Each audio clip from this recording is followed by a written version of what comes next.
Hi guys, this is Sandra. Welcome back to my channel. Today we're doing a bright pink eye look and minimal makeup. So we're going to start with this primer, the L'Oreal Magic Lumi Primer.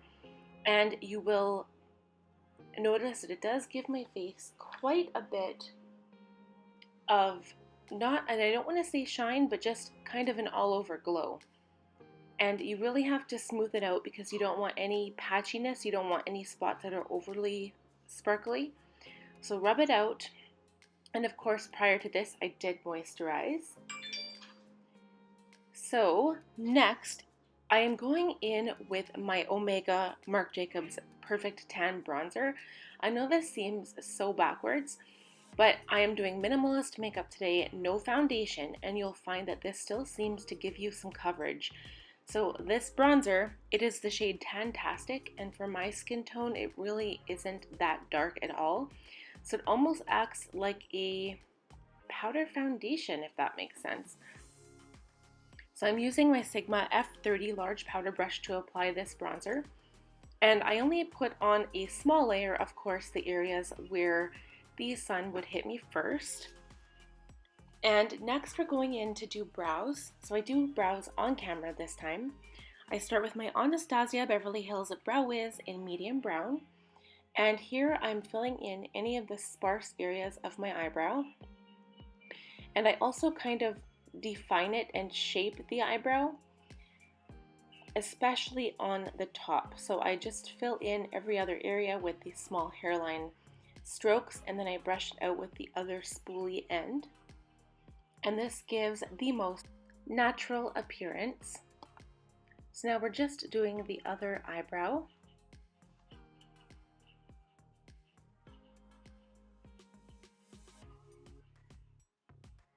Again, we're brushing that eyebrow out with a spoolie. And then once I've brushed it out and I notice that there are any more areas that need to be filled in, I just go back in with the pencil. And I also like making some hair-like strokes at the front of each of my brows. So I just draw, like I flick the little brow whiz up right at the beginning just to make it look like I've got some more hair there. And then we go over the eyebrow with the Anastasia Beverly Hills Clear Brow Gel to set them in place and just make sure that all of the hairs are going in the same direction. Okay, so next we're going in with blush. This is my Tarte Blush Bliss blush palette. It's such a tongue twister. And I'm using my favorite blush brush, which is my F10 powder blush brush. Oh. And I put a little bit of blush on my chin and my nose just to balance out the rest of my face. But I tend, instead of swiping the brush, I tend to just kind of spot it on my face to blend it in properly. And here I am using my Tarte Shape Tape as a lid primer. So this is the shade 34S Medium Sand, and I'm using a Sigma E37 all over blend brush to blend out this concealer just to make sure that I am able to have a nice thin layer all over my lid. And so I put this on my upper lid, and then I noticed that it's really bright, and I was really trying not to wear any makeup, but my under eyes are still so dark, so I decided to go in a little bit with the brush and just give my under eyes a little bit of coverage here. Normally, if you guys have been here for any length at all, you will notice I tend to reach for my e.l.f. color corrector before going in with concealer, and today I just wanted to, again, to keep it very minimal. So I'm just blending like crazy here, and I actually don't even set my under eye because I've only applied a very thin layer. And normally I don't, if I'm not putting on foundation or concealer, I tend not to even put a lid primer on before shadow.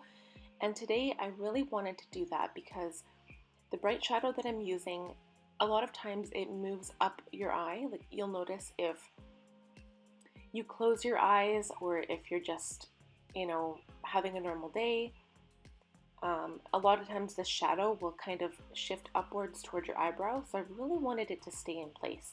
I'll show you a trick after for what I've done to fix that. So now I'm taking my Sigma E25 blending brush and applying this shadow. So this is from the BH Cosmetics Aurora Lights palette, and the shade Magic is going on the inner portion of my eye, and the outer corner I've added Fluorescent, and you can't honestly really notice much of a difference. I think Magic has more of a purple undertone and Fluorescent is just this beautiful, gorgeous, bright pink color. And I did get inspiration from my kimono. You will see that this pink shade perfectly matches the pink flowers in my kimono. And I love this, and I think it's just literally an eye popper. I think if you focus on one feature with one color, it's so pretty. So I'm just blending these shades together. And I did add MAC Fix Plus to my brush to get the shade to really have its maximum color payoff. So we do need to wait for the eyeshadow to dry before we blend it into the crease a little bit. So I am taking the Sigma Tapered Blending E35 to just smooth out the edges into the crease.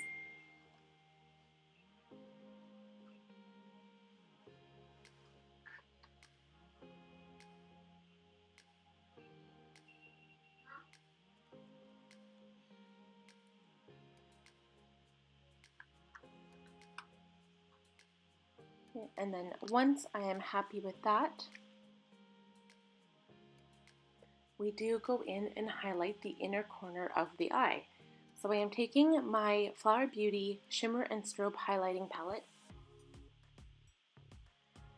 and I decided to use the light pink shade because it would match better with the shadow, of course. So I put a little bit on the inner corner of my eye, and I am using a Sigma E30 pencil brush here. And next we go in with mascara. So I'm using the L'Oreal Voluminous Feline mascara in Blackest Black, and then my Glossier lip gloss in Coconut. And then I decided to actually use my Avon setting spray just to my eyes to make sure, that is kind of the trick, to make sure your shadow doesn't shift. And then for an all over kind of glow on my face, I use my Morphe setting mist. That is the completed look. I hope you enjoyed this. Please give the video a thumbs up. We'll see you guys all next time. Take care.